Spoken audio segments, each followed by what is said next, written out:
మోకాల నొప్పులకు ఎటువంటి సర్జరీ లేకుండా ఎపియాన్ పెయిన్ క్లినిక్ అందిస్తున్న అత్యాధునిక చికిత్స. నమస్తే రమ్మగారు. నమస్తే ఏదైనా ఒక చిన్న సిరీస్ చెప్పుకుందామండి. చీకటి చిన్నరాజు చెప్దాం. చీకటి చిన్నరాజు ఏంటి రమ్మగారు? ఏమి లేదు, మామూలు కదే, పేరే అలాంటిది. చీకటి కోడల్లాగా ఉన్నాయి. 16 రాత్రులు అనగానే మీరు ఒకటి ఎక్స్పెక్ట్ చేశారు అదే కదా. భలే సిరీస్ రమ్మగారు అవి. 16 రాత్రులు, అపూర్వ చింతామణి, సూపర్ అవి. ఒక ఊపు వేసినాయి. ఎవరెవరు చూడలేదో వాళ్ళందరూ మళ్ళీ చూడండి. అవును, ఖచ్చితంగా కొత్తగా వచ్చిన వాళ్ళంతా కూడా ఆడియన్స్ డెఫినెట్ గా చూడాలండి. సరే, చీకటి చిన్నరాజు ఎవడు వాడు, ఏమిటి కథ? పూర్వం కళ్యాణి రాజ్యానికి ధర్మపాలుడు అని ఒక రాజుగారు ఉండేవాడు. ఆయన భార్య మణిమాల. చాలా కాలం సంతానం లేదట. అయితే ఒకనాడు ఈయన వేటకెళ్తే కొంచెము వేట ప్రోగ్రాం అంతా హడావిడిగా ముగుస్తూ ఉండగా ఈయన కొంచెం పక్కకి వెళ్ళిపోయాడు సైన్యం నుంచి. మామూలుగా వేటకి వాటికి ఎట్లా వెళ్తారు, గుంపు ఉంటారు రాజుగారి వెనక. దేన్నో చూసి వేట తమకం. వేట ఏంటంటే అదొక పిచ్చ కింద ఉంటుందన్నమాట. ఏదైనా కనపడింది అనుకో దాని వెనకాల పరిగెడతారు. వెనకాల ఎవరైనా వస్తున్నారు రావట్లేదు చూసుకోరు. అవును, అది చూసుకొని తనంతో ఈయన ఎక్కడికో వెళ్ళిపోయాడు అడవి మధ్యలోకి. వెళ్ళిపోతే ఈ అడవి మధ్యలో ఇంకా పులి దాడి చేసేసింది ఈయన మీదకి, వెనక్కి తిరిగేసింది. ఆ సమయంలో ఏమైంది, ఈయన బాణం వదిలేసరికల్లా ఈయనకంటే ముందే ఇంకో బాణం తగిలింది ఆ పులికి. అది ఎవరా అని చూస్తే దూరంగా ఒక చోట నిలబడి ఉన్న ఒక ధానుష్కుడు ఒకడు బాణం వేస్తూ కనపడ్డాడు. సరే వెళ్ళి చూసేసరికల్లా ఆమె ఒక స్త్రీ. రాజుగారి ప్రాణాలు కాపాడింది. ఆవిడ సౌందర్యవతి, యవ్వనవతి, ఒంటరిది. రాజుగారు ఎవరు ఏమిటి అని కనుక్కుంటే అక్కడున్న శంబర రాజ్యానికి రాకుమార్తెని, మా అన్నయ్య మేము వేటకొచ్చాం, నేను కొంచెం యువతలకు వచ్చాను, మా వాళ్ళు వెనకాల ఉన్నారు, మీ ఇది కనపడింది, మీరు పులిని తరుముకుంటూ వచ్చారు, పులి మీ మీదకి దూకపోతుందని బాణం వేశాను అని చెప్పింది. అమ్మాయి పేరు సుమరేఖ. ఆవిడ అన్నయ్య రాజవర్మ. ఈయన ఆవిడ సౌందర్యానికి పడిపోయాడు. ఓకే, ఆమెను వివాహం చేసుకుంటానని అడిగాడు. అడిగేసరికల్లా ఈవిడేమంది, ఇట్లా కనపడంగానే పెళ్లి చేసేసుకుంటారా అంటే, కాదు నేను వివాహితుడినే, నేను రాజు ఇంకో 2-3 పెళ్ళిళ్ళు చేసుకోవచ్చు, నువ్వు నా ప్రాణాలు కాపాడావు, నీ సౌందర్యము నాకు నచ్చిందని ఆవిడ్ని తీసుకొచ్చాడు. తనతో పాటు తీసుకొచ్చి పెళ్లి చేసుకున్నాడు. ఆ కాలంలో ఇది మామూలే కాబట్టి రాణిగారు ఏమనలా. ఓకే, చాలా కాలం సంతానం లేరు, ఈవిడికి పిల్లలు పుడతారని ఊహించారు. ఈవిడ ఒక మాధవి అని ఒక మనిషిని అరేంజ్ చేసుకుంది. క్రమంగా పెత్తనం అంతా చేజెక్కించుకుంది బాగా. మణిమాలాదేవి ప్రశాంతంగా నిశ్శబ్దంగా ఉండేది. ఇంతలో ఒక కొత్త వార్త వచ్చింది. ఏమిటంటే ఇంతకాలం పిల్లలు లేని మణిమాలాదేవి గర్భవతి అయింది అని. ఇప్పుడు వీళ్ళకి తట్టింది, ఈ సుమరేఖకి ఆమె అన్నయ్యకి. ఇప్పుడు రాణిగారికి అంగరంగ వైభవంగా సీమంతం చేస్తారు. పొద్దున ఆవిడ కుమారుడు పుడితే వాడు రాజు అవుతాడు. అంతే. ఇప్పుడు రాజుగారి ప్రేయసే సుమరేఖ. ప్రియ భార్య కానీ ఉత్తరాధికారి కాదు. ప్రజలు ఒప్పుకోరు. రాజు ఇంకా మరి ఇప్పటిదాకా గర్భవతి కానీ సడన్గా సంతానం అనేసరికి సంతానం మీద వ్యామోహం ఎవరికైనా ఉంటుంది. రాజ్యానికి ఉత్తరాధికారి. దాంతో వీళ్ళకి ఏమనిపించింది, ఎలాగైనా ఈవిడ్ని తప్పించాలని ఏం చేశారు, ఆ సైన్యాధిపతి, అతని పేరు ఏదో సమరపాలుడు లేదా సమర భూపతి అనుకుందాం, ఈయన ధర్మపాలుడు కదా, ఆ సమర భూపతికి ఒక ఉత్తరం వచ్చింది.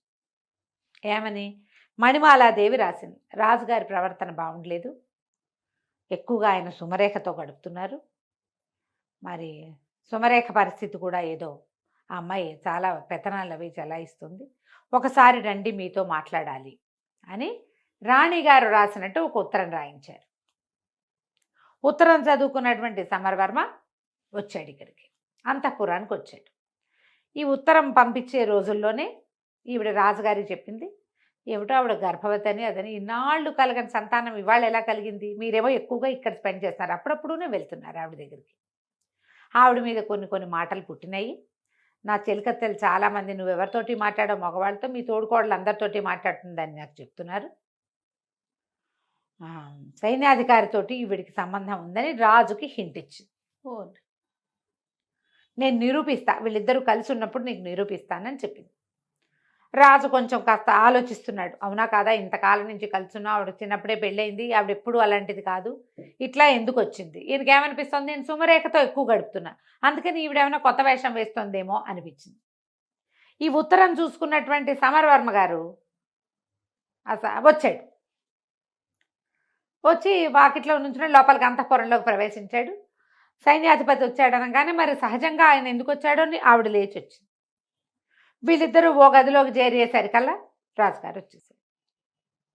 ఎవరెవరా ఇంత పని చేస్తావా, వీడిని బంధించండి అన్నారు. సైన్యాధిపతిని బంధించేశారు.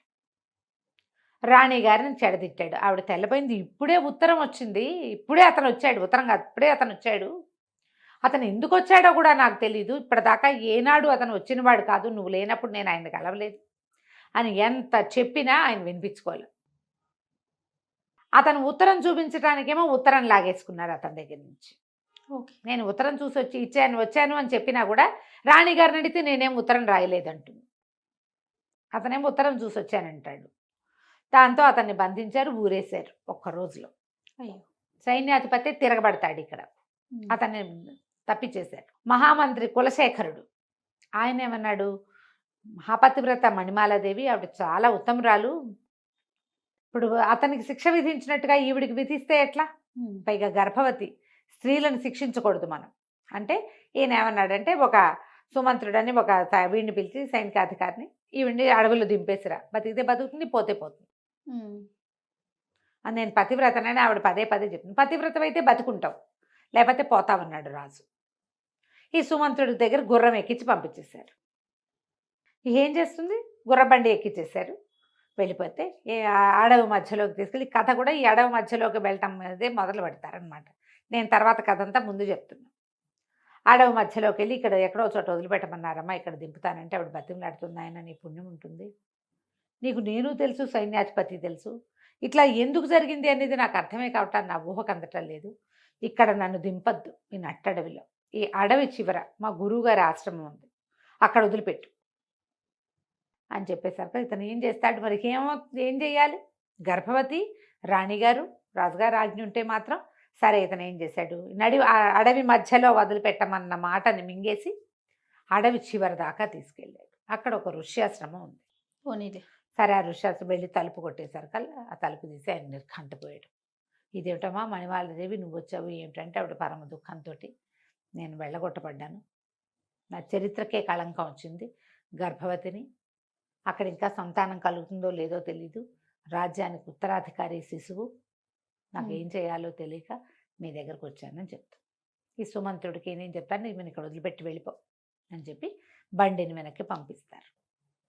ఈవిడ పరమ దుఃఖంతో రాజుగా ఆయనకి చెప్తున్నాడు. ఆయన పారాయణ స్వామి ఆయన పేరు. ఆయన ఈ మణిమాలాదేవి తాలూకు పుట్టింటి ఆస్థాన గురువుగా ఉండేవారు. ఓహో. ఆయన ఇక్కడ ఉన్నాడని ఈవిడికి తెలుసు. ఇంకా ఆయన ఏం చేస్తాడు, సరే ఈవిని తన దగ్గర అట్టి పెట్టుకుంటాడు. చూద్దాం, మన అవకాశం కోసం చూద్దాము. సుమరేఖ ఇప్పుడు రాణిగా ఉంది, రెండో రాణిగా ఉంది. ఆమె అన్నయ్య చాలా మటుకు రాజ్యంలో తన ప్రతిభ చూపిస్తున్నాడు. ముందు నాటికి ఎట్లా ఉంటుందో, రాజ్యం వాళ్ళ చేతుల్లోకి వెళ్ళిపోతుందా, ఏమవుతుంది, ఆమెకు సంతానం కలిగితే జ్యేష్ఠుడిని వదిలిపెట్టి రెండో భార్య సంతానానికి అవకాశం ఇస్తారా, అదేమిటో తెలియదు. ముందు ఇన్నేళ్ల తర్వాత వచ్చిన గర్భం ఈ శిశువుని రక్షించుకోవాలి, ఇక్కడే ఉండిపోతుంది. ఉన్నాక కొంతకాలానికి ఆవిడికి కుమారుడు కలిగాడు, చక్కటి పిల్లవాడు పుట్టాడు. సరే సంతానం ఒక సంతానం అయితే గ్యారంటీగా వీడే రాజు, అంతే. వినయపాలుడు అని పేరు పెట్టి పిల్లవాడిని పెంచారు. ఆ 18-19 ఏళ్ళు వచ్చేదాకా ఎన్నో రకాల యుద్ధ విద్యలు నేర్పించారు. ఈ పారాయణ స్వామిని చూడడానికి అన్ని రాజ్యాల నుంచి చాలామంది ఆయన శిష్యులు వచ్చేవాళ్ళు. వచ్చిన శిష్యుడు వచ్చినట్టు సంవత్సరాల తరబడి ఇక్కడ ఉండి ఈ అడవిలో ఈ పిల్లవాడికి రాజోచితమైన విద్యలు నేర్పించేవాడు. ఎన్నో రాజోచిత విద్యలు నేర్చుకున్నాడు. నేర్చుకుని 18 నుండి 19వ ఏడు వచ్చాక, అంటే మన ప్రకారం మైనారిటీ వెళ్ళిపోయాక, అక్కడ కూడా రాజ్యంలో 19వ ఏట ప్రజల్లోకి పంపటము, 20వ ఏట రాజును చేయటము వాళ్ళ పద్ధతి. 18 నిండాక ఊళ్ళల్లో తిరగడానికి పంపించేవాళ్ళు రాజకుమారులని. వాళ్ళు అన్ని ఊళ్ళు తిరిగి దేశంలో ఎలాంటి పరిస్థితులు ఉన్నాయి, ప్రజలు ఎలా ఉన్నారు ఏమిటి, మన తర్వాత మన రాజ్యం తాలూకు సరిహద్దులు ఏమిటి, అలా సరిహద్దుల దాకా వెళ్ళి చూడడం ఆ కాలపు ఆచారం. ఆచారం ప్రకారం ఈ కుర్రవాడికి విషయం అంతా చెప్పారు, ఇది మన పరిస్థితి అని చెప్పి, నువ్వు వెళ్ళి నీ రాజ్యాన్ని వశం చేసుకునే పూచి నీది, ఏం చేయాలి ఎలా చేయాలో మేము చెప్తాం, అడవి చివరి నుంచి అడవి మొదట్లోకి మేము షిఫ్ట్ అయిపోతాం. నీకు అవసరమైతే ఏదైనా సహాయాన్ని మా సలహాన్ని నేను అందిస్తానని చెప్పాడు పారాయణ స్వామి. చెప్పాకే కుర్రవాడు మన వినయ్ పాలుడు ఏం చేశాడు, కొంత ధనాన్ని మూటగట్టుకుని ఈవిడ వచ్చేటప్పుడు కొంత బంగారం తెచ్చుకుంది, ధనం తెచ్చుకుంది. తర్వాత ఇక్కడి నుంచి వచ్చేటువంటి శిష్యులు కొంత డబ్బు చేర్చారు ఇక్కడికి. ఆ డబ్బు మూటగట్టి ఆ అబ్బాయికి ఇచ్చి పంపించారు. అతనికి ఒక గుర్రాన్ని అరేంజ్ చేశారు. గుర్రం వేసుకుని ఈ అడవంతా దాటి తర్వాత కాలంలో అమ్మ, తండ్రి, తల్లి, పారాయణ స్వామి కూడా అడవి దాటి ఇటు చివరికి వస్తారు ఊరు వైపుకి. కానీ ప్రస్తుతం ఇతను వెళ్ళాడనమాట. వెళ్ళి కళ్యాణి రాజ్యంలోకి ప్రవేశించాడు. ఈ కళ్యాణి రాజ్యంలో ఎలాంటి పరిస్థితులు ఉన్నాయంటే రాజుగారిని చంపేశారేమోనన్న అనుమానం ఉంది. ప్రస్తుతం రాజుగారు రాజవరమే ఉన్నాడు. సుమరేఖకి సంతానం కలగల. ఈ 18 ఏళ్లలో సంతానం కలగలేదు. రాజ్యం ఆవిడది.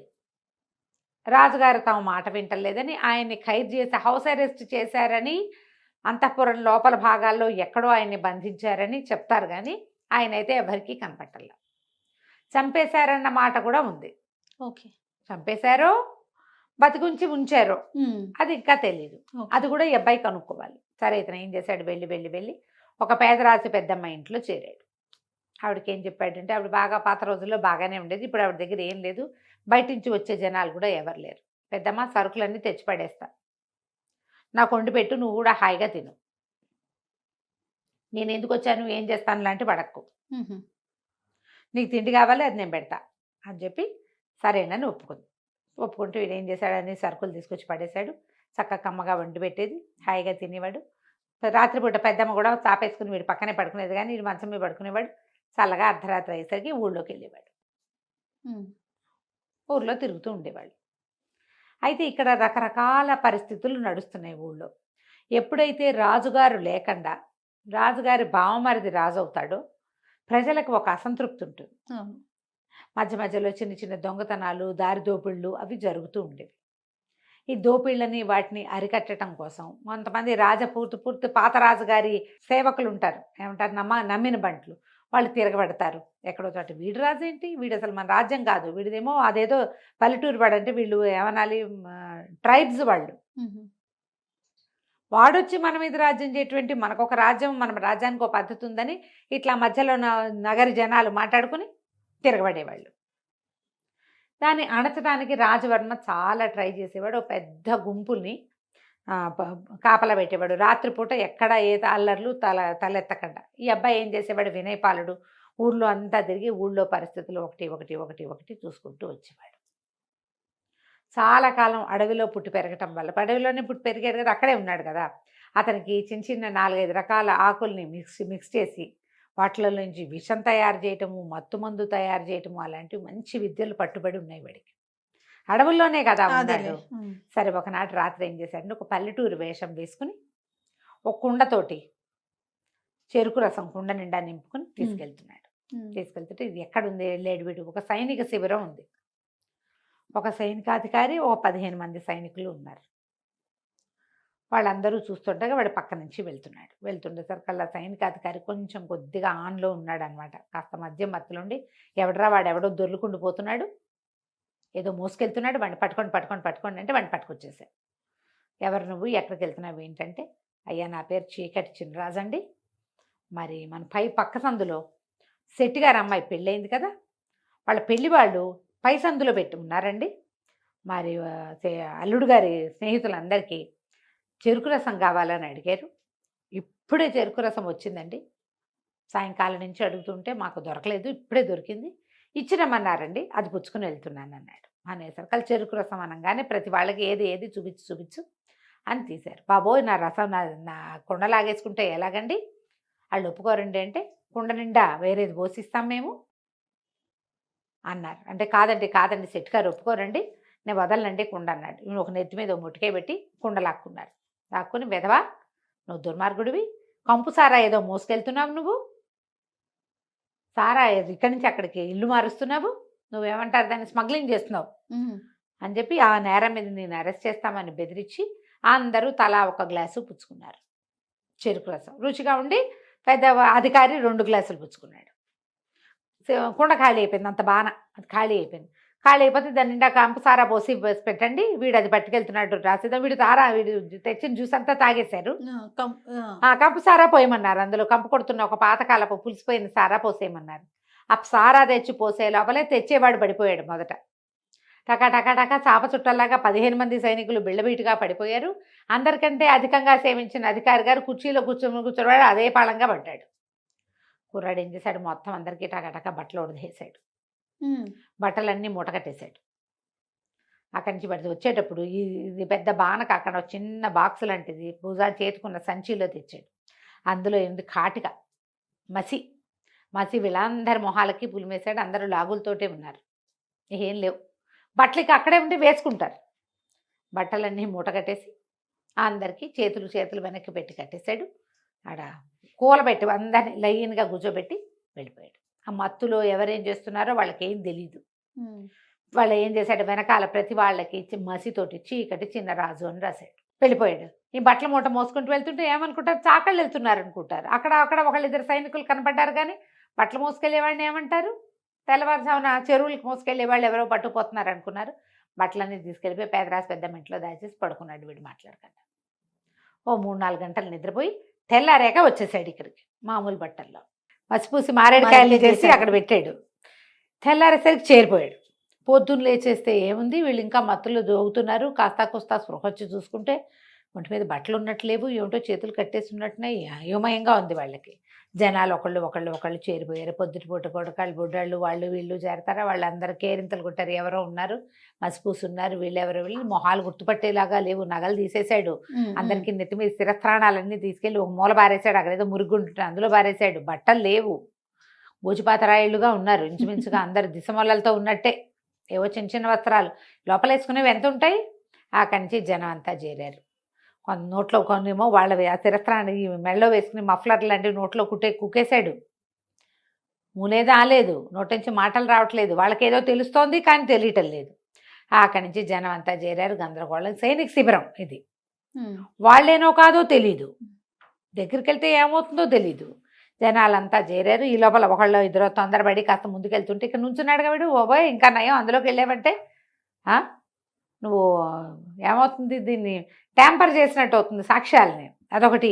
వీళ్ళు నీ మీద పడతాంతారేమో తెలీదు, అసలు వాళ్ళు ఎవరో తెలీదు. రాజభట్లు వచ్చేదాకా వీళ్ళని ముట్టుకోకూడదు. ఇక్కడి నుంచి ఖబర్ అందించాలా, లేనిపోంది వాళ్ళ జోలికి వెళ్ళామంటే నీ నెత్తి మీదకి వస్తుంది, నిన్ను ఉరికంబానికి ఎక్కిస్తారు, నువ్వే చేసావంటారు అనేసరికి ఆ ముందుకెళ్ళిన ఉత్సాహవంతుడు కూడా వెనక్కి వచ్చేసాడు. జనం అంతా చేరిపోయారు. ఈ లోపల రాజస్థానానికి కబురు వెళ్ళింది, ఇక్కడ సైనిక శిబిరంలో కొంతమంది కట్టేసి ఉన్నారని, వాళ్ళ మొహాల నిండా మసిందని, ఒంటి మీద గుడ్డలు లేవని, సైనికులు లేరని, వీళ్ళే సైనికులేమోనని అనుమానంగా ఉందని. ఈ మొత్తం మీద ఏం చేశారు, సరే ఇంకొంతమంది వచ్చి ఆ నోట్లోంచి గుడ్డలు లాగితే వీళ్ళే మేబేరమన్నారు. వీళ్ళని ఎట్లా తీసుకెళ్లాలో తెలియలే. సరే ఆయన అన్నాడు, ఎలా ఉన్న వాళ్ళని అలా తీసుకొచ్చేసేయండి అన్నాడు. ఇక చేతులు కాళ్ళు కట్టేస్తున్న జనం అందరినీ సభలోకి ప్రవేశపెట్టారు. పెడితే ఏముంది, గోచిపాతరాయిళ్ళు, మొహాల నిండా ఒంటి నిండా మసి, వీపుల మీదేమో చీకటి చిన్నరాజు రాస్తుంది అని రాసేసి ఉంది. ఇక దాంతో నేను అన్నాడు, ఎవరో చేశారు ఇది కావాలని.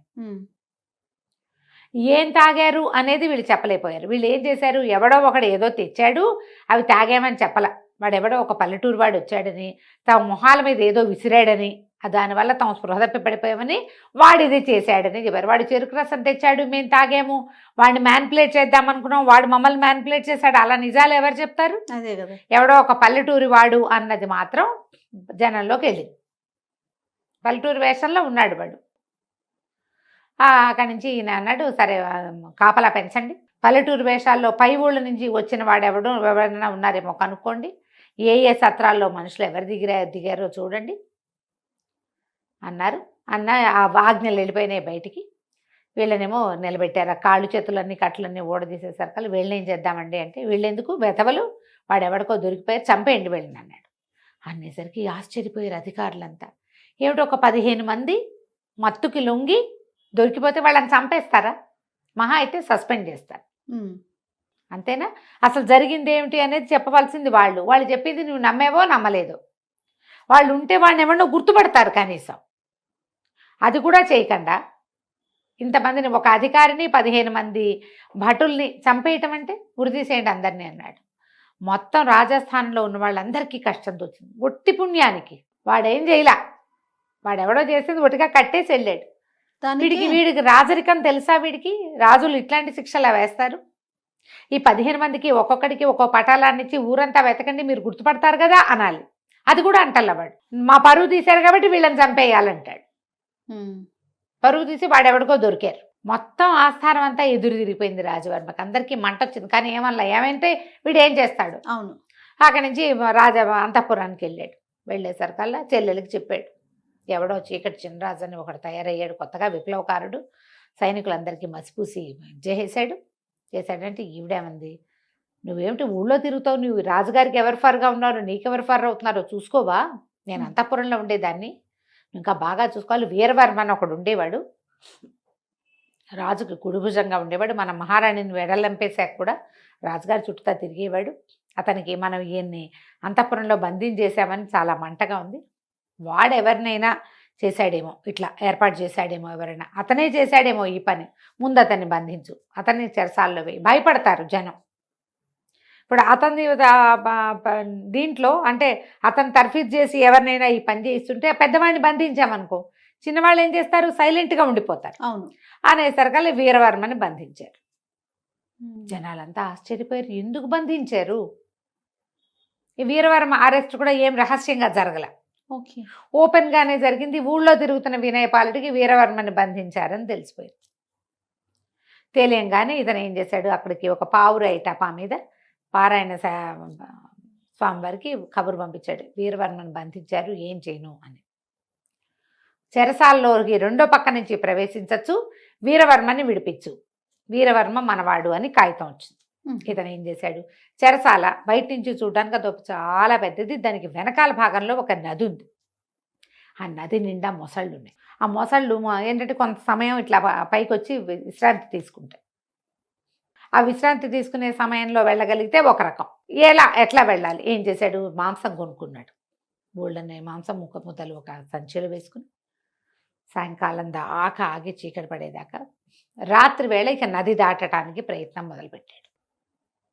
మాంసం ఉంది, ఒకవేళ మొసళ్ళు వస్తే ఒక మాంసం ముక్కేసి తప్పించుకోవచ్చు. అడి తిరిగి మొత్తానికి చెరసాల వెనక భాగంలో చేరాడు. వెనక భాగంలో చేరితే అక్కడ ఏం చేశాడు, తన దగ్గర ఒక చిన్న సాధనం ఉంది. రాత్రి ఇదంతా ఈదుకుంటూ వెళ్ళేసరికి కలిసిపోయాడు. బాగా రాత్రి అయ్యేసరికి పడుకుని నిద్రపోయాడు. అక్కడి నుంచి ఏం చేశాడు, అర్ధరాత్రికి 1 గంట 2 గంటలకు మెలకు వచ్చాక చిన్న ఇంత ఇనప సాధనం తెచ్చాడు. ఈ నది నీటికి వెనకాల భాగాలు నానిపోయి ఉంటాయి, కదలకపోతే ఏమీ కదలవు, కానీ దెబ్బ కొడితే కదులుతాయి. ఓకే. ఏం చేశాడు, అంత కొట్టి పెద్దదే దాంట్లోకి ప్రవేశించాడు. ఇతను ఎక్కడున్నాడో తెలియదు. వెళ్ళి చూస్తే ఎవరి దారిని వాళ్ళు నిద్రపోతున్నారు. దానికి చెరసాల మీద అతను కనుక్కున్నది ఏంటంటే, లోపల నుంచి బయటకు వచ్చే మార్గాలు లేవు కాబట్టి లోపల పెద్ద కాపలా ఉండదు, అక్కడోడు ఉంటారు. లోపల నుంచి బయటికి రావడానికి ఒకే ఒక పెద్ద దారి ఉంది, పెద్ద దారిలో 100 మంది ఉంటారు. రెండో దారి ఈ నది. నదిలోకి ఎవడెళ్తాడు, చాలా ఎత్తు, దాని నిండా నీళ్లు, దాని నిండా మొసళ్ళు, కాబట్టి ఎవడు ఆ వైపు ప్రయత్నం చేయడు. ఎట్లా తప్పించుకోవాలి అని ఇదంతా చూసి ఏం చేస్తాడు, లోపలికి వెళ్ళిన తర్వాత ఒక ఖైదీ ఎవరో ఒక అతను ఇట్లా బయట చెప్తాలాగా ఉంటే అక్కడ పడుకుని ఉంటాడు. ఆ పక్కన చేరాడు. అన్న వీరవర్మని బంధించారంటగా, ఏం చేస్తారంటే, ఏముంది చేస్తారా, పట్టుతాడేసి ఊరేస్తారు రేపొద్దున అంతే. మరి ఊరేసి ఎటానా, మరి ఒకళ్ళని ఊరేసుకుంటూ అంతేరా, అయితే పారిపోవడానికి దారి ఉందా అన్న అంటాడు. ఎందుకు లేదురా దారి, బ్రహ్మాండంగా ఉంది, బయటకు వెళ్తే చంపేస్తారు, దాని మీద లోపల చచ్చిపోవడం బెటరు అనేసరికల్లా, కాదన్నా పొద్దున్న రాళ్ళు కొడుతుంటే ఒకటి చెప్పాడు నాకు, నది వైపు నుంచి పారిపోవచ్చు అంటన్నా, దానికి దారి ఉందంట అన్నాడు. అనగానే వాడు అన్నాడు, ఆ రెండో ఖైదీ, ఒరే పారిపోయే వీలుంటే మనం పోదాం రా, వీరవర్మ ఎందుకురా మనకన్నాడు. అటగాదు, వీరవర్మని తీసుకెళ్తే వీరవర్మ కోసం వెతుకుంటారు, వీరవర్మ పెద్దవాడు, మనం చిన్నవాళ్ళం కదా, మన ఎవరు పట్టుకుంటారు, ముందు వీరవర్మ ఎక్కడున్నాడో చెప్పు అని అడిగాడు. ఎందుకు చెప్పను, నాకు తెలుసు, నేను పొద్దునే చూసా, పద వెళ్దామని ఆ వీరవర్మ దగ్గరికి తీసుకుపోయాడు.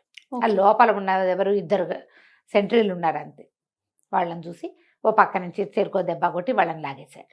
ఆ వీరవర్మ ఉన్న దాని దగ్గరికి వెళ్ళారు. దానికి ఏం పెద్ద తాళం లేదు, పాడు లేదు, ఇట్లా తోసి పెట్టారు. అతను ఒక 50 ఏళ్లవాడు.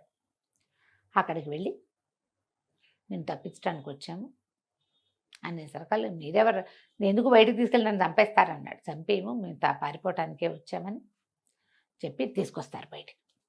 తీసుకొచ్చి ముగ్గురు కలిసి ఆ దారి గుండా వెళ్ళిపోతారు బయటికి. అప్పుడు వీరవర్మని అడుగుతాడు, నదిలో మొసళ్ళు ఉన్నాయన్నారు, నాకు ఒక్క మొసలు కూడా కనపడలేదు, వీటికి ఈ నదికి ఇంకో దారి ఉందా? ఆయన పక్కపక్క నవే, లేదు నదిలో అసలు ఒక్క మొసలు కూడా లేదు, సైనికులే ఒకళ్ళిద్దరిని చంపేసి మొసళ్ళు లాక్కుపోయినాయని ఊర్లో ప్రథ పుట్టించారు.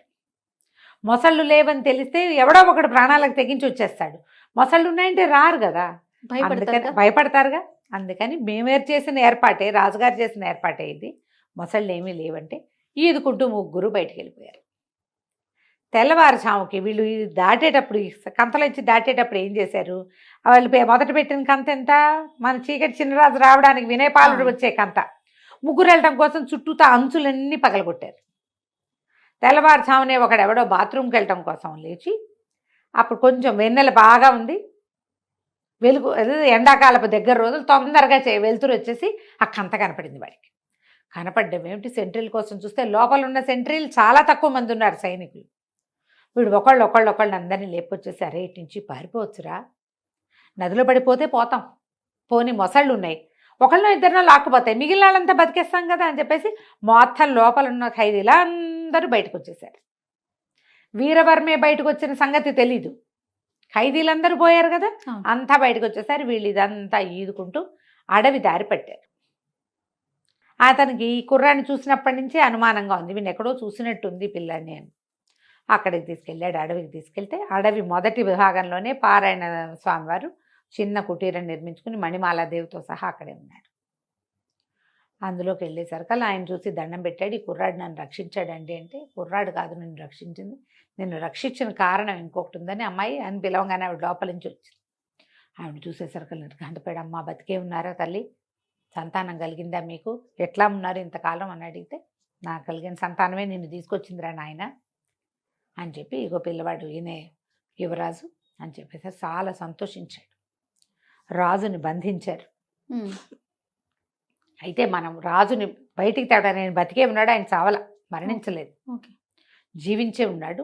అంతఃపురంలో ఒక ప్రత్యేకమైన ఇది ఉంది, చెరసాల లాంటిది, అందులో ఉన్నాడు.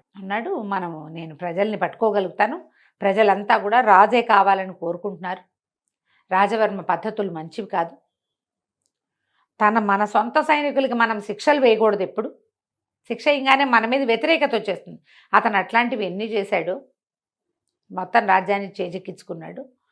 మనం ముందు రాజుని గనక తప్పిస్తే అప్పుడు ఏ పనైనా చేయొచ్చు. రాజుని తప్పించడం ఎలా, రాజుని తప్పించాలంటే సులువైన మార్గం ఏంటంటే మంత్రి కులశేఖరుణ్ణి పట్టుకోవడం. కులశేఖరుడి మీద కూడా కొంత తేడా వస్తుంది, ఇంకా కొద్ది రోజుల్లో కులశేఖరుని కూడా తప్పిస్తారు. రాజ్యం ఆనుపాను తెలియటం కోసం వీళ్ళని ఉంచాడు, అదంతా మొత్తం పట్టు రాచరిక పట్టంతా వచ్చిందంటే కులశేఖరుని కూడా తప్పించేస్తారు. కానీ ఈ అంతఃపురంలో ఏ ఏ ప్రాంతాలకి ఎలా వెళ్ళాలి అనేది, ఎట్నుంచి బయటికి రావాలనేది కులశేఖరుడికి తెలుసు అని, నువ్వు కులశేఖరుడి దగ్గరికి వెళ్ళు అని చెప్పి వీరవర్మ వీళ్ళతో పాటు అడవిలో ఉండిపోయాడు. రకరకాల ఉత్తరాలు రాసిచ్చాడు, ఒక్కొక్కళ్ళకి ఉత్తరాలు అందిస్తే వాళ్ళంతా సిద్ధపడతారు రాజవర్మ మీద మనం తిరగబడ్డం కోసం. నేను కొంతమందిని మేనేజ్ చేస్తాను, నువ్వేమో కులశేఖరుని కలుసుకోమన్నాడు అనేసరికి ఈ లోపల ఏమైంది, అక్కడ ఎప్పుడైతే ఈ జైలు ఇదైపోయిందో ఈ విషయం ఎట్లా బయటకు వచ్చింది, రెండో పక్క నుంచి వెళ్ళొచ్చని ఎవడో బయట నుంచి కొట్టాడు. అది లోపల నుంచి చేయబడిన హోల్ కాదు. ఇప్పుడు ఒక గోడ పగలగొట్టినప్పుడు అది ఎటు నుంచి మొదట పగిలింది అనేది తెలుస్తుందిగా ఇంజనీర్లకి. బాగా పరీక్ష చేసి బయట నుంచే ఎవడో వచ్చాడు, ఈ బయటవాడెవడు, ఎవరు బయటవాడు అని బాగా ఆలోచించి వీరవర్మని అరెస్ట్ చేశాం కాబట్టి రాజుగారికి నమ్మిన బంటు పాత మంత్రి ఏమైనా ఈ ఏర్పాటు చేశాడేమోనని మంత్రి గారిని బర్తరఫ్ చేశారు, ఉద్యోగం నుంచి తీసేశారు. ఆయన ఇంటికి వెళ్ళిపోయాడు. ఈ మన వినయపాలుడు వాళ్ళ ఇంటికి వెళ్ళాడు, మంత్రి గారి ఇంటికి వెళ్ళి మీ పరిస్థితి ఏంటి అని కనుక్కున్నాడు. కనుక్కుంటే ఆయన అన్నాడు, నువ్వు ఏం పని మీద వచ్చావు, నీకు అసలు ఏం కావాలంటే రాజు జీవించి ఉన్నాడా లేదా, రాజవర్మ వల్ల ఇలాంటి చాలా ఇబ్బందులు వస్తున్నాయి, నా పేరు చీకటి చిన్నరాజు అని చెప్పాడు. ఈయన ఆశ్చర్యపోయాడు. నువ్వు ఎవరి పనుకొని వచ్చావు? నేను చూస్తే మొహం చూసినట్టుంది కానీ గుర్తు రావటల్లా. ఆవిడ ఎప్పుడో 20 ఏళ్ళు అయిపోయింది ఆవిడ వెళ్ళిపోయి. వీళ్ళకి ఏం గుర్తుంటుంది? ఏదో చూసిన మొహంలాగా ఉంటుంది. అయితే ఈయన ఏమన్నాడు, లోపల రాజుగారు ఉంటే రాజుని తప్పించవచ్చు కదా. తప్పించాలంటే రాజుగారికి చెప్పాలి. రాజుగారిని తీసుకురావాలంటే ఎవరికైనా ఒకడికి దారులు చెప్పాలి. దారులు కనుక ఒకసారి తెలిస్తే రాజుని తేవడంతో ఊరుకుంటాడా వాడు? ఎవడైనా ఊరుకోడుగా. వాడు ఇంకో ప్రయత్నం చేస్తాడు. అంటే ఏ ప్రయత్నము చేయను, నేను ఎలా వెళ్ళాలి, ఎలా తీసుకురావాలో చెప్పండి. మీరు దారి చెప్తే దారి ప్రకారం నేను వెళ్తా. నేను బాగా ఆలోచించి ఇంకో దారి లేదు. రాజును బయటికి తెచ్చేందుకు మార్గం లేదు. ఆయనకు సొంతంగా సంతానం లేదు. ఈ కుర్రాడు నేను రాజు కొడుకునని చెప్పలా. ఒక ఏమంటారు విప్లవకారుడానే చెప్తున్నాడు. వీరవర్మని నేను తప్పించాను, వీరవర్మ అనుయాయినని చెప్పాడు. నీ దగ్గరికి వీరవర్మే పంపించాడు. వీరవర్మ తప్పించుకున్నాడు. ఇదంతా తెలిసిన కథే కదా. అందుకని ఈయనేం చెప్పాడంటే దీనికి ఒక మార్గం ఉంది. ఈ అంతఃపురంలోకి రోజు విడిచి రోజు నీళ్లు వదిలిపెడతారు నదిలోంచి.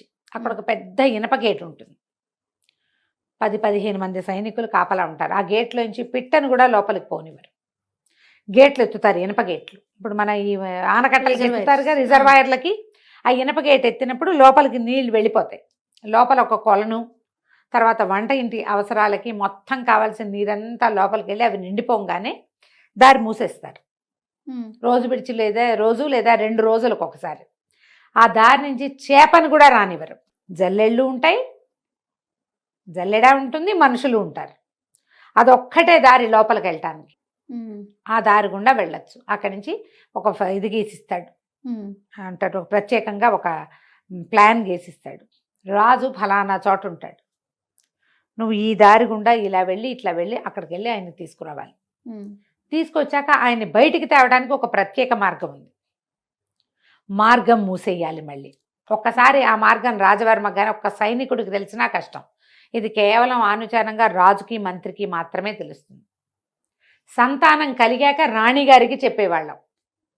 సంతానం ఇక్కడ కలగల అంచేత రాణిగారికి తెలియదు. రహస్య మార్గాలు ఉన్నాయని తెలుసు ఆవిడికి, కానీ ఎక్కడి నుంచి ఎటు అనేది ఆవిడకి తెలియదు. మా తండ్రి ఈ రాజ్యానికి మంత్రిగా ఉండటం వల్ల మాకు మాత్రమే తెలుసు, ఎవ్వరికీ చెప్పకూడదు ఓకే అనేసరికల్లా సరే ఒప్పుకున్నాడు. ఇప్పుడు ఎట్లా ఈ నీళ్ళల్లోంచి వెళ్ళాలి? సరే ఏం చేయటం మొదలుపెట్టాడు. నదికి ఎగువన ఇప్పుడు ఈ నది నీళ్ళ గుండా ఎట్లా లోపలికి వెళ్ళాలి అనేది ప్లాన్ మొదలుపెట్టుకున్నాడు. ఎలా మన చీకటి చిన్నరాజు అయినటువంటి వినయపాలుడు లోపలికి వెళ్ళాడు, ఏ రకంగా మహారాజుని బయటికి తెచ్చాడో మనం 3వ భాగంలో తెలుసుకుందాం. వీరసేనుణ్ణి వాళ్ళని అడవిలోంచి మన జైల్లోంచి తప్పించాడు కదా. అప్పుడు కూడా గోడ మీద ఈ అబ్బాయి చీకటి చిన్నరాజు అని పేరు రాసి పెట్టాడు చక్కగా. ఎవడో ఉన్నాడని తెలుస్తోంది. విప్లవ వీరులు ఎవరో ఉన్నారని అనిపించి రాజవర్మ సుమరేఖ ఏం చేశారు, మంత్రి గారికి కూడా ఊస్టంగి ఇచ్చారు. మనవాడు మంత్రి గారి దగ్గరికి వెళ్ళి రాజును తప్పించే మార్గం ఎట్లా వెళ్ళాలి కనుక్కున్నాడు. అక్కడ ఉన్నాం మనం. అవునండి. అయితే రాజ్యం లోపలికి అంతఃపురం లోపలికి నీళ్లు వెళ్ళే మార్గం గుండా వెళ్ళాలి ఆ లోపలికి వెళ్ళాలంటే. అయితే ఏమైందట, రోజు విడిచి రోజు తెరుస్తారు కదా, ఒక 10 మంది సైనికులు అక్కడ రెడీగా ఉన్నారు. ఏం చేశాడట వీడు, పైన చేరి దానికి ఆ నీళ్ళు ఎక్కడి నుంచి వస్తాయో అది ఒక గుట్ట మీద నుంచి నది కిందకి వస్తుంది అనమాట. ఆ గుట్ట మీద చేరి ఒక్కో కొమ్మ విరక్కొట్టి వేయటం మొదలుపెట్టాడు. ఎప్పుడు లేనిది నదిలో చెట్ల కొమ్మలు కొట్టుకొస్తున్నాయి. చిన్న చిన్న కొమ్మలు కనబడ్డాయి, తర్వాత పెద్ద పెద్ద కొమ్మలు కనబడుతున్నాయి. సైనికులు అనా ఏంట్రా ఎప్పుడు లేదు, ఈసారి ఏంటి వర్షాకాలంలో వచ్చినట్టు ఇన్ని రెమ్మలు వస్తున్నాయి అంటే వాళ్ళలో ఒకళ్ళిద్దరు అన్నారు, పైన గోండులు ఒక జాతి ఉన్నారు. ఏ పైన? ఈ నదికి ఎగువనున్నటువంటి అడవిలో. వాళ్ళు ఏ తేనె పట్ల కోసమో దేనికోసమో కొడుతూ ఉంటారా, ఎప్పుడో ఒకసారి కనపడతాయి. అట్లాంటివి అయ్యి ఉంటాయి. వాళ్ళు చెట్ల కొమ్మలు కొట్టేస్తున్నారు, ఒక్కో కొమ్మ నీళ్ళలో పడిన కొమ్మలు వస్తున్నాయి అని చెప్పుకుంటున్నారు వాళ్ళలో వాళ్ళు. 1-2 రెమ్మలు లాగి చూశారు, అది కత్తితో నరికినట్టే కనపడుతుంది, వాళ్ళు విరిచినట్టే. సరేలే అని ఊరుకున్నారు. ముందు ఇంత వచ్చి చివరికి ఒక పెద్ద చెట్టు లాంటిది కూడా 2-3 వచ్చినాయి. తెలుస్తోందిగా ఆ లోపల పోతాయిలే అని ఊరుకున్నారు. మనమే లాగేసేయచ్చు లోపలికి వెళ్ళేటప్పుడు. అది ఎప్పుడు లాగుతాం, ఇక్కడ ఏదైనా అడ్డం పడుతుందన్న అనుమానం ఉంటే. వీళ్ళు ఏం చేశారు, గేటు మొత్తం తీసేస్తే పెద్దది ఒక 15-20 మీటర్ల వ్యాసంతో దారి వెళ్ళిపోతున్నాయి. రయ్యమని కొట్టుకుపోతుంటే మనకేముంది, ఈ చెట్ల కొట్టుకొచ్చేస్తున్న చెట్లల్లో ఒక చెట్టు అడుగునున్నాడు చిన్నరాజు గారు. వినయపాలుడు కింద ఉండిపోయాడు. ఆ చెట్లతో పాటు చల్లగా జారుకున్నాడు. ఏ చెట్టుని వాళ్ళు చూస్తారనిపించినా దాని కింద నుంచి ఈదుకుంటూ ఇంకో చెట్టు దగ్గరికి వెళ్ళిపోవటం. ఈదుతూ అనుమానం రాకుండా ఆ చెట్ల రెమ్మల కింద నుంచి వెళ్ళిపోయాడు. నీళ్లు లోపల సరిపడా అయిపోయింది, ఇదంతా నిండిన కేకేయంగానే వాళ్ళు గేట్ వేసేసారు. మనవాడు లోపల చేరిపోయాడు. లోపల చేరి నిదానంగా కొంచెం చీకటి పడేదాకా నక్కి కూర్చున్నాడు. అన్ని చెరువుల దగ్గర అవి నీళ్ళన్నీ దొరువులు లాంటి లోపలికి వెళ్ళినాయి కదా, ఓ పక్కకి వెళ్ళిపోయాడు. తర్వాత ఒక సైనిక పటాలం అవి కనపడుతున్నాయి. అంతఃపురం దూరంగా పెద్ద పెద్ద బిల్డింగులు. ఇతనికి మంత్రి గారు చెప్పాడు, మయూరం బొమ్మ ఉంటుంది, ఒక నెమలి బొమ్మ. బిల్డింగులు ఇట్లా గుండ్రంగా ఉంటాయి, మధ్యలో పెద్ద నీళ్ళది పెద్ద చెరువు ఉంటుంది. ఆ గుండ్రంగా ఉన్న వాటిలలో మధ్య దాంట్లో రాజుగారు ఉన్నాడు. ఓహో. దాని మీద ఒక నెమలి బొమ్మ ఉంటుంది. చూసుకున్నాడు. అది ఇప్పుడు రాత్రి చూడలేడుగా, సాయంకాలమే వెళ్తుండగానే చూసి పెట్టుకోవాలి. పెట్టుకుని దారంతా చూసి పెట్టుకున్నాడు. బాగా చీకటి పడ్డాక ఇది మొత్తం సైనిక పటాలంతా లోపల అంత పహరా ఉండదు. అవును, ఎప్పుడు కూడా బయట ఉంటుంది. లోపల ఏంది, ఆ వేళ అవగానే సాయంకాలం అయ్యేసరికల్లా ఎవరి దారిని వాళ్ళు ఏ స్తంభాల పక్కన చేరి మెల్లిగా కునికేస్తూ ఉంటారు. అవసరాలు ఉండవు కదా, పిలిస్తే వస్తారు. ముందంతా ఫుల్గా దేదీప్యమానంగా దీపాలు ఉన్నాయి. సాయంకాలం అయ్యేసరికి పెట్టారు. రాత్రి 10 అయ్యేసరికల్లా పై ఎత్తునున్న దీపాలన్నీ ఉఫ్ అని పొగగొట్టాలతోటి ఆపేశారు. చిన్న చిన్న దీపాలు కనపడుతున్నాయి. ఆ దీపాల వెలుగులో పిర్రాడు అడవిలో ఉండటానికి అలవాటు పడి ఉన్నాడు కదా, వాడు చీకట్లో నడవగలడు. నడుచుకుంటూ మెల్లిగా ఆ భవనంలోకి వెళ్ళాడు. వెళ్తే ఇంకా లోపలికి అలా ఒక్కొక్క కక్ష దాటుకుంటూ వెళ్తే లోపల ఒక జైలు లాంటి విభాగం కనపడుతుంది. ఏవో రాచరికపు బట్టల్లోనే బక్కచిక్కి సన్నగా అయిపోయినటువంటి రాజును చూశాడు కుర్రాడు. తండ్రిని చూసి దగ్గరికి వెళ్ళేసరికి ఆయన అన్నాడు, ఎందుకురా ఇట్లా చంపుతారు, ఒకేసారి చంపేయండి నన్ను. మహారాణిని మంచిది, మహాపతివ్రత మణిమాలాదేవికి చేసిన ద్రోహానికి నాకు సరిపడా శిక్ష వేశారు భగవంతుడు. గుర్తించాడు, నన్ను చంపేసేయండి ఒకేసారి అంటే. తన కుర్రాడు అన్నాడు, అబ్బాయి చంపేయటానికి కాదండి, మిమ్మల్ని తప్పించడానికి వచ్చాను అన్నాడు. అనేసరికి ఆయన ఒప్పుకోలే. నన్నేటా తప్పిస్తావు నువ్వు?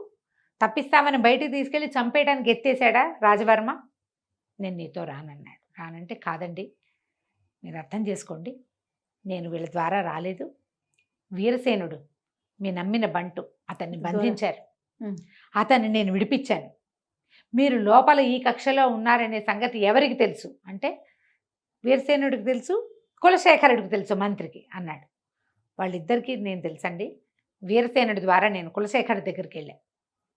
కులశేఖరుడు చెప్పాడు మిమ్మల్ని తప్పించడానికి మార్గం, మీరు ఇక్కడ ఉంటారని చెప్పాడు. వీళ్ళిద్దరి పేర్లు చెప్తే మీకు అర్థమవుతుందని వాళ్ళ పేర్లు చెప్తున్నాను, నాతో రండి, మిమ్మల్ని బయటికి తీసుకెళ్ళిపోతాను అన్నాడు. అనేసరికల్లా రాజు, నిజంగా నువ్వు నన్ను చంపన్నాడు, మీ మీద ఒట్టండి, నేను అట్లాంటి పని ఏం చేయను, వెళ్తా పదండి. కాకపోతే నాకు లోపలికి వచ్చే దారి చెప్పాడు, బయటికి వచ్చే దారి మీకు తెలుసు అన్నాడు. అదొక రహస్య ద్వారం ఉంది, మీరు అడవిలోని గుహల్లోకి వెళ్తారు, ఆ ద్వారాన్ని తెరవండి, మనం అక్కడికి వెళ్దామన్నాడు. అనేసరికి రాజు ఒప్పుకోలే.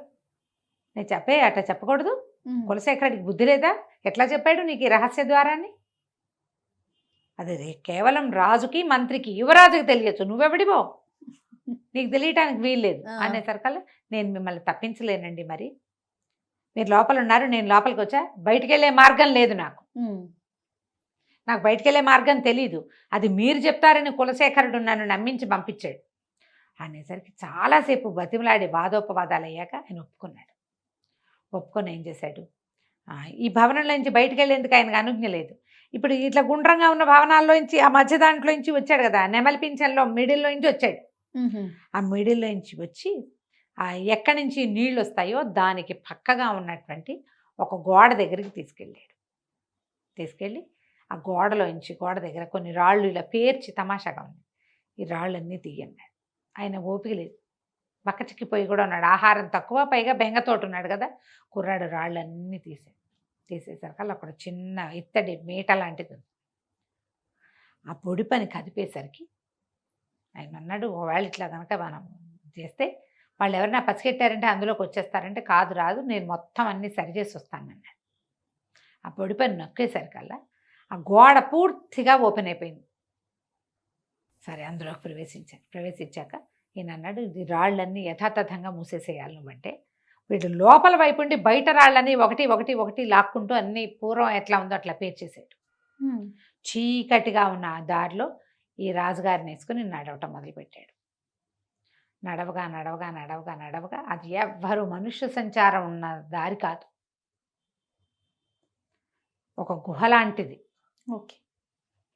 వెళ్ళగా వెళ్ళగా అది నది పక్క నుంచి ఉందన్నమాట. వెళ్ళేసరికల్లా అడవి లోపలికి వెళ్ళారు. ఇంకా పెద్ద పైకి వెళ్తే ఒక కొండ శిఖరం లాంటిది వచ్చింది. ఆ కొండ మీదకి ఎక్కించారు. అక్కడ ఒక పెద్ద గుహ ఉంది. ఆ గుహలో వీరసేనుడు, కులశేఖరుడు ఇద్దరు ఉన్నారు. రాజు ఆశ్చర్యపోయాడు, ఇద్దరిని కావలించుకున్నాడు. ఇది ఎట్లా జరిగింది, ఎట్లా రాగలిగారు, నన్ను ఎట్లా తప్పించారు? ఈ అబ్బాయి ఏం చేశాడు, ఆయన అక్కడికి ప్రవేశపెట్టి తన దారిని తను వెళ్ళిపోయాడు. రాజును వాళ్ళు లోపల తీసుకుపోయారు. అక్కడ తెల్లవారేసరికల్లా ఈయన ఉన్నాడు కదా వీళ్ళ గురువు గారు, వీళ్ళు ఒకళ్ళనొకళ్ళు మాట్లాడుకున్నాక తెల్లవారేసరికల్లా పారాయణ స్వామి, వీళ్ళకి ఈ మన మణిమాలాదేవిని కాపాడిన గురువుగారు, ఆయన ప్రచండుడని, అప్పుడు దొంగ ఒకడు వచ్చాడు కదా వీరసేనుడితో పాటు వచ్చాడు కదా, అతను దొంగ నిజానికి, బద్దిపోటు. కానీ రాజుగారి దీనివల్ల రాజకుమారుడే తనని తప్పించడం వల్ల అతను మీతో పాటే ఉంటాను, ఈ విప్లవం సృష్టించడానికి, విప్లవాన్ని సాధించాలంటే నేను కూడా మీతో ఉంటానన్నాడు. ఈ పారాయణ స్వామి వారితో కలిసి ఆ ప్రచండు కూడా వచ్చాడు. మహారాజును చూసి దండాలు పెట్టారు. అప్పుడు ఈయన ఏమన్నాడంటే, మనం విప్లవం తప్పకుండా సాధించాల్సింది, నా వల్ల చాలా పొరపాటు జరిగింది, మణిమాల ఏమైపోయిందో తెలీదు, ఈ సుమరేఖని ఆశ్రయించుకుని వచ్చిన రాజవర్మేమో మన రాజ్యాన్ని నిర్దేశించాడు.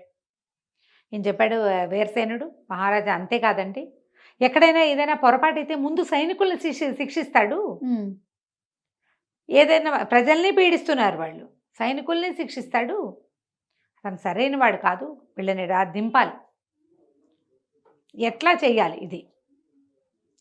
ఇప్పుడు వీళ్ళకి ఇక్కడ ఉన్నది ఎవరు, మంత్రి, వీరసేనుడు, ప్రచండు, పారాయణ స్వామి, రాజు, ఐదుగురు ఉన్నారు. ఈ ఐదుగురిలో వీరసేనుడినేమో అరెస్ట్ చేశారు, ప్రచండు ఏనాడో అరెస్ట్ అయ్యాడు. వీళ్ళు ప్రజల్లోకి వెళ్ళి జనాల్ని కూడగట్టడం అది వాళ్ళ వల్ల అయ్యే పని కాదు, టైం పడుతుంది. అవును. కులశేఖరుడు కూడా ఉద్యోగం ఊడిపోయింది. రాజు జీవించలేడన్న అనుమానం ఊళ్ళో ఉంది. జనాన్ని కూడగట్టాలంటే పబ్లిక్లోకి వెళ్ళాలి కదా. అయితే ఏమన్నాడంటే కులశేఖరుడు, అట్లా కాదండి, ఇంత అద్భుతమైన కార్యక్రమాన్ని మమ్మల్ని అందరినీ ఇక్కడ సమావేశపరిచాడు, పెద్ద యజ్ఞంలాగా జరిగింది, దీనికి అంకురార్పణ చేసింది మన పారాయణ స్వామి అయితే, ఇదంతా కార్యసాధన చేసిన వాడు ఒక మా కుర్రవాడు ఉన్నాడు, అతను రావాలంటే ఈ వినయపాలుడు చక్కగా రాజుగారి బట్టలు వేసుకుని చక్కగా విలువైన వస్త్రాలు ధరించి వచ్చాడు, ఇతనే ఈ ఏర్పాటంతా చేశాడు, మమ్మల్ని అందరినీ ఒక చోట చేర్చాడని చెప్పారు. రాజుగారు అన్నారు, ఈ అబ్బాయిని ఎక్కడో చూశాను అనిపిస్తుంది, అర్ధరాత్రి చూశాడు ఆయన. అదేలే, తెల్లవారేసరికల్లా ఆయనేమో పంపించేశాడు, దాన్ని వాడు వెళ్ళిపోయాడు కదా. అనేసరికల్లా ప్రభు మిమ్మల్ని రాత్రి తప్పించింది, వీరసేనుడిని తప్పించింది ఇతనేనండి, ఈ అబ్బాయి పేరు వినయపాలుడు అని చెప్పారు. రాజుగారు కొడుకు అని చెప్పలే. ఓకే, ఇప్పుడు ఏమిటి ప్లాన్ ఆఫ్ యాక్షన్, ఏం చేయాలంటే వీరసేనుడిని మారువేషంలోకి వెళ్ళిపోమన్నాడు.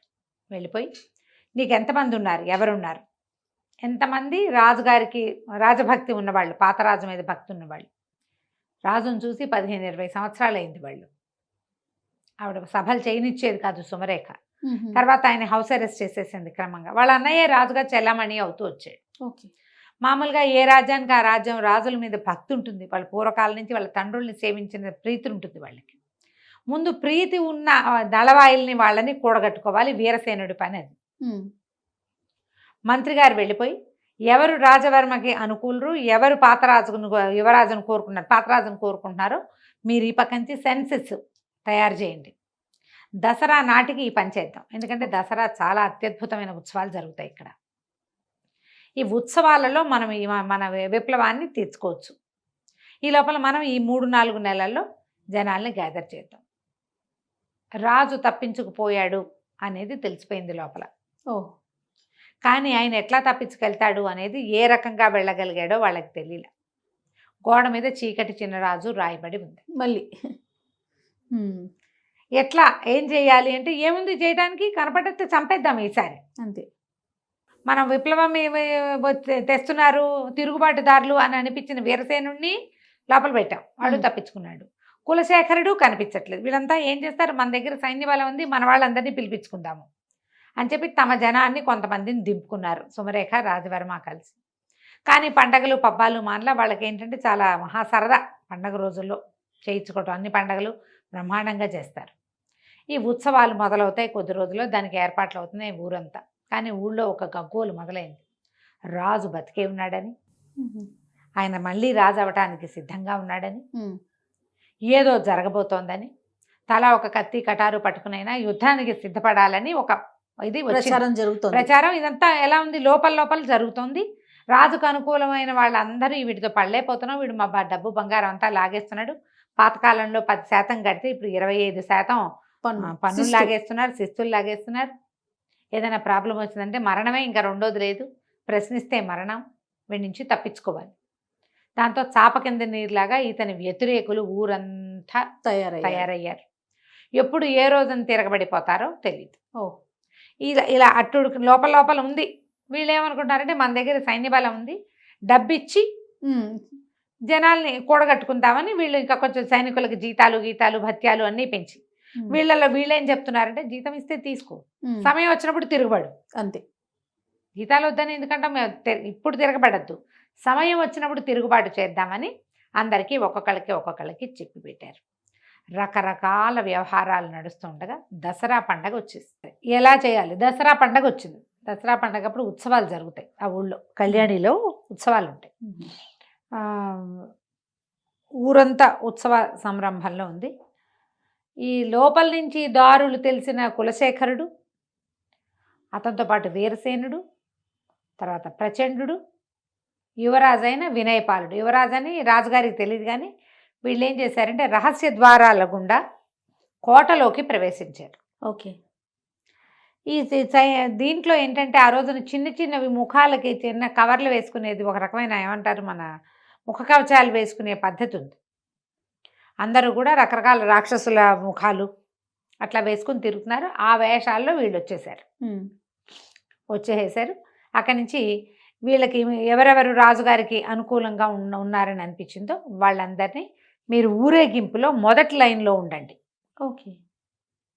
ముందు సైనికులు ఉంటారు ఒక లైన్, వాళ్ళ తర్వాత వరుసగా బార్లుగా ఉంటారుగా. ఫస్ట్ లైను ఆయుధదారులు ఎవరున్నారో వాళ్ళ వెనకాల ఉండాలి.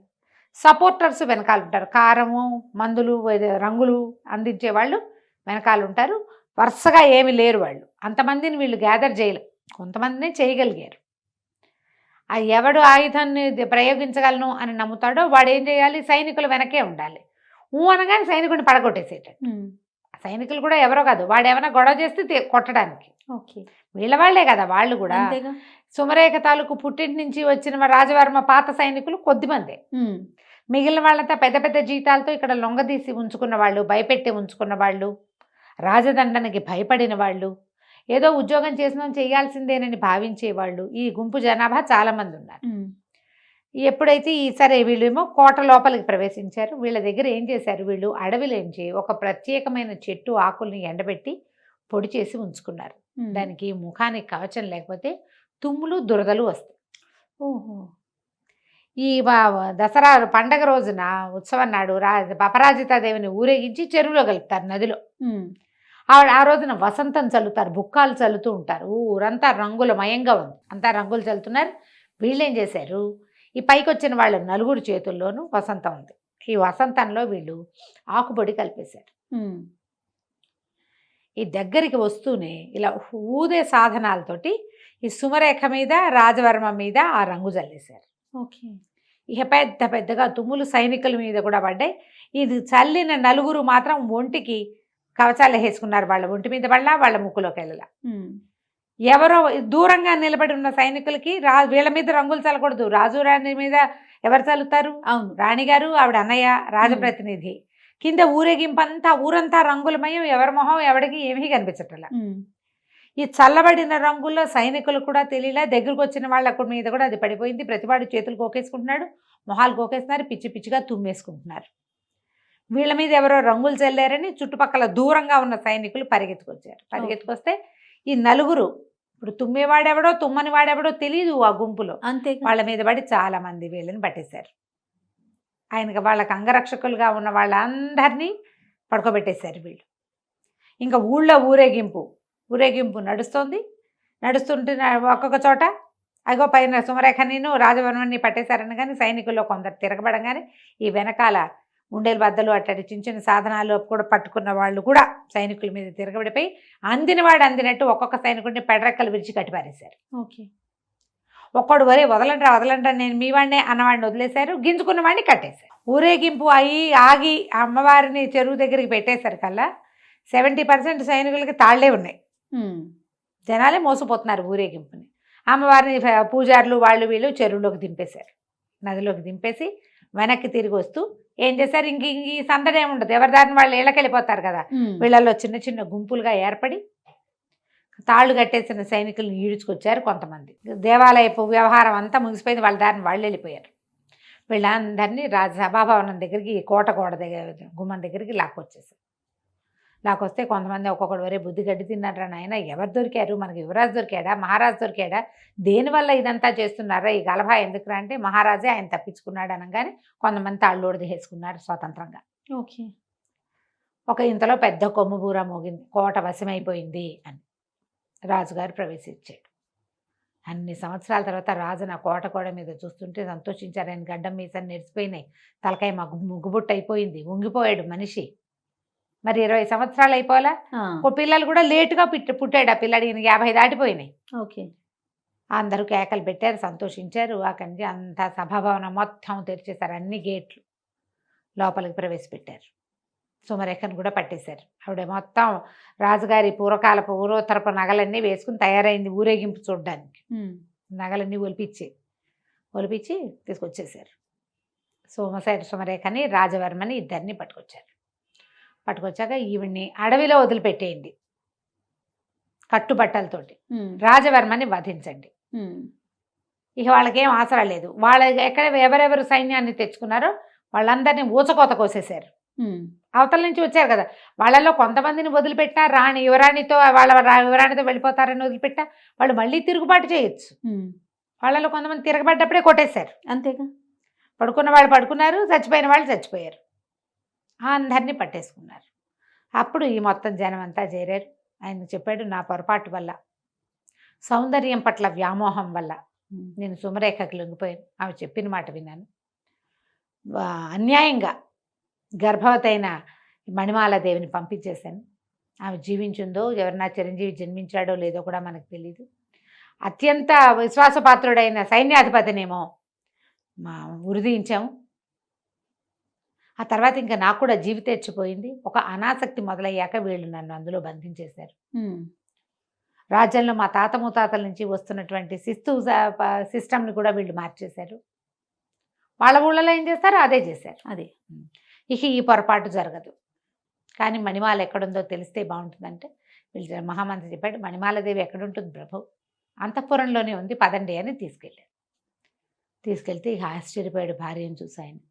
ఆవిడ పెద్దదయ్యింది, మరి భార్యను కావలించుకున్నాడు, చాలా సంతోషించాడు. సంతానం కలిగింది, అమ్మాయి పుట్టింది, అబ్బాయి పుట్టాడు అని అడిగితే అప్పుడు వినయపాలుడిని ప్రవేశపెట్టారు. మిమ్మల్ని తప్పించినవాడు, ఈ రాజ్యానికి మళ్ళీ మిమ్మల్ని రాజుగారు రప్పించినవాడు మీ కుమారుడే. పారాయణ స్వామి వారు ఇది చేయగలిగారు. అడవిలో ఆ చివరున్న ఆయన దగ్గరికి అప్పుడు మొట్టమొదట సుమంత్రుడు ఈవిని తీసుకెళ్ళాడు కదా, అతను చెప్పాడు, నేనే పారాయణ స్వామి వారి ఆశ్రమంలో దింపాను.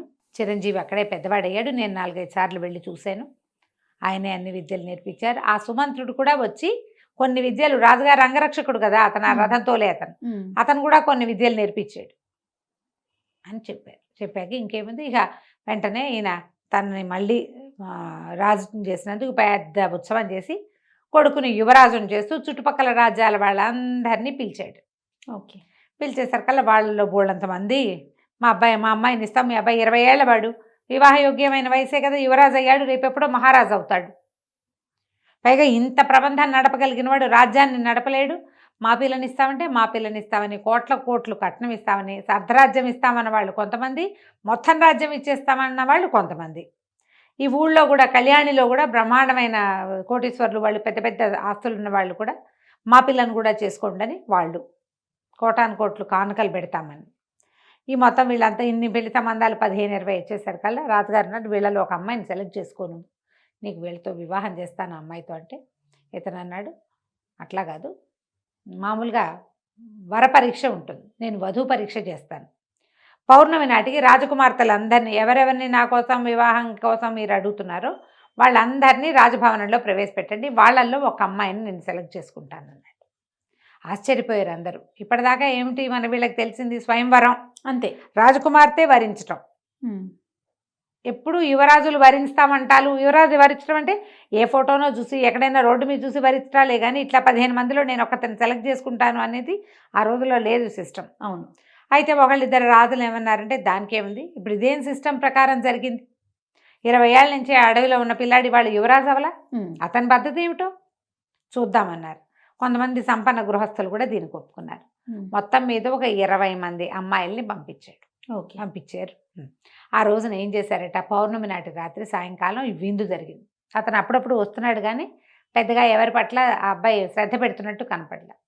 విందు భోజనం చేస్తున్నప్పుడు మాత్రం అటు ఇటు ఇట్లా వరుసగా కూర్చోబెట్టారట యువరాణులందరినీ బల్లలేసి. వాళ్ళందరూ భోజనాలు చేస్తుంటే 2-3 సార్లు వాళ్ళ మధ్యలో తిరిగాక భోజనం అయిపోయింది, విందు ముగిసింది. వాళ్ళు లేవబోతుంటే ఎవరు లేవకండి కూర్చోండి అన్నాడు. అన్నాక ఒక్కసారి ఆకులన్నీ చూశాడట. చూసి అవంతి నగర రాజకుమార్తె అవంతికని పెళ్లి చేసుకుంటానని ప్రకటించాడు. మరి చక్కటిది సరే ప్రకటించేశారు కదా. సరే వివాహం సుసంపన్నమైంది, వివాహం నిశ్చయమైంది. అరిచారు, కేకలు పెట్టారు. అవంతి రాజుగారేమో వచ్చి తాంబూలాలు అవి ఇచ్చాడు. అమ్మాయితో చేతికి దండిచ్చి వేయించారు. అన్నీ అయ్యాక మిగిలిన రాజుల కుటుంబాల్లో ప్రతి వాళ్ళు రాజుగారిని అడిగారట, ఏ విషయం పట్ల ఇతను ఇలాంటి నిర్ణయం తీసుకున్నాడు, ఏం చూసి, ఏం టెస్ట్ పెట్టాడు, వధు పరీక్ష ఎట్లా చేశాడు. అతను నిన్నటి నుంచి వీళ్ళు ఇక్కడే ఉన్నారు, చతుర్దశి నాడు ఉన్నారు. అతను ఎవరితోటి మాట్లాడలేదు, ఎవరి దగ్గరికి పెద్దగా వెళ్ళలేదు. భోజనాల వేళే వచ్చాడు. ఏం చూసి నిర్ణయించాడో చెప్పమన్నారు. చెప్పమంటే సరే అప్పుడు రాజుగారు అడిగారు, ఈయన ధర్మపాలుడు వినయపాలుడిని అడిగాడట, నువ్వు ఏ విషయం చూసి అంటే ఏ పాయింట్ని వల్ల ఈ అమ్మాయిని భార్యగా ఎన్నుకున్నావు అంటే అప్పుడు అతను చెప్పాడు. ఈ కథ కన్క్లూషన్ అనమాట. అతను అడవిలో పెరిగాడు. ఆహారం యొక్క విలువ చాలా బాగా తెలుసు. ఓకే. అడవిలో భోజనాలు చేసేవాళ్ళు మనకు వల్ల ఇంత వండుకుంటారా, కావాల్సింది వండుకుంటారు. చెట్లకు 100 కాయలు కొయ్యరు, ఒక కాయ కోసం తిని 2-3 కాయలు తిన్న కడుపు నిండాక ఇంకా కాయలు కొయ్యరు. అవునా? అవును. జాగ్రత్తగా ఉంటారు. అన్నీ కోసుకొచ్చి ఫ్రిడ్జ్లో పడేసి ఆ పద్ధతి కాదు కదా అసలు. అయితే అతను ఏం చెప్పాడంటే ఈ మొత్తం వడ్డించిన ఆహారంలో బంగారు రేకులు వేసిన హల్వాలతో పాటు, గులాబీ రేకులతో చేసిన హల్వాలతో పాటు సామాన్యులు తినేటువంటి గంజి, సాధారణ అన్న పాయసం కూడా వడ్డించారు.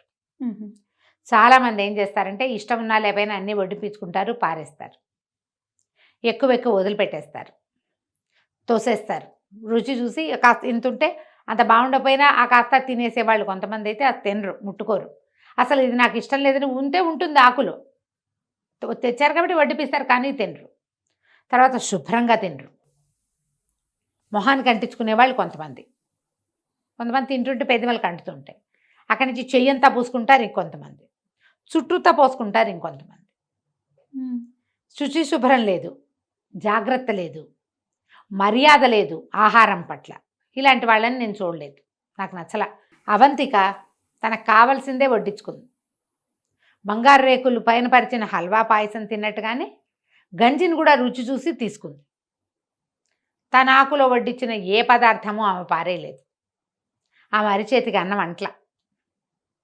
అందుకని లేవద్దు అని అన్ని ఆకులు చూశాడు కదా, ఏ పదార్థమూ పారేయలేదు, చుట్టూతా పోసుకోలేదు, ఒంటి మీద పడలేదు. అంటే ఈమెకి జాగ్రత్త, శుచి, శుభ్రత ఉన్నాయి. వడ్డించిన ఆహారం పట్ల భగవంతుడు ఇచ్చిందని ఇది ఉంది, మర్యాద ఉంది, గౌరవం ఉంది. నాకు అది కావాలి. నేను అడవిలో పెరిగాను, ఆహారాన్ని వృధా చేసేవాళ్ళు నాకు నచ్చరు. దొరికింది కదా అని వేసుకోవటం, అక్కర్లేదు కదా అని పారేయటం, ఈ 2 విధానాలు సరైనవి కాదు. ఒక రాణికి ఉండవలసిన లక్షణం అది కాదు. దొరికినవన్నీ తీసుకోకూడదు, అవసరం లేదని విసిరేయకూడదు. అందుకని నేను అది లేకుండా కావాలనుకున్నాను, అట్లా సెలెక్ట్ చేసుకున్నానని చెప్పాడు. అందరూ ఆశ్చర్యపోయారు రాజులు. కొంతమంది యువరాణులకి తట్టింది, మనం అన్నీ వేసుకున్నాం ఏమీ తినలేదని, కింద మీద పోసుకున్నామని, బట్టల మీద పడిపోయిందని, అన్నీ రుచి చూడలేదని, భగవంతుడు ఇచ్చిన దాని పట్ల మనకు మర్యాద లేదని, యాటిట్యూడ్ అవన్నీ మార్చుకోవాలని, ఇక ముందు ఇలా చేయకూడదని వాళ్ళకు కూడా అర్థమైందట. ఇంత ప్రత్యేకమైన మనస్తత్వము పద్ధతి ఏర్పడడానికి ఈ దారి వేసినటువంటి ఆయన గురుగారు అందరూ చాలా మెచ్చుకున్నారు. మీ వల్లే ఈ ఇతను యువరాజు ఇంత చక్కటివాడిగా తయారయ్యాడని. తర్వాత వివాహంతో పాటు అబ్బాయిని వినయపాలుణ్ణి రాజును కూడా చేసేసారు. రాజుగారి భార్యతోటి నేను వానప్రస్థం తీసుకుంటా, కానీ నేను అడవిలోకి వెళ్ళను, నా భార్యతో హాయిగా అంతఃపురంలో నేను కాలక్షేపం చేస్తా, రాజ్యం బాధ్యత మీది అని కులశేఖరుణ్ణి మంత్రిగా, వీరసేనుణ్ణి సైన్యాధ్యక్షుడిగా చేసి రాజ్యాన్ని, కళ్యాణి రాజ్యాన్ని వినయపాలుడికి అప్పచెప్పాడు. చీకట్లో చిన్నరాజు సమాప్తం. చాలా బాగుంది రమ్మగారు. నమస్తే. నమస్తే.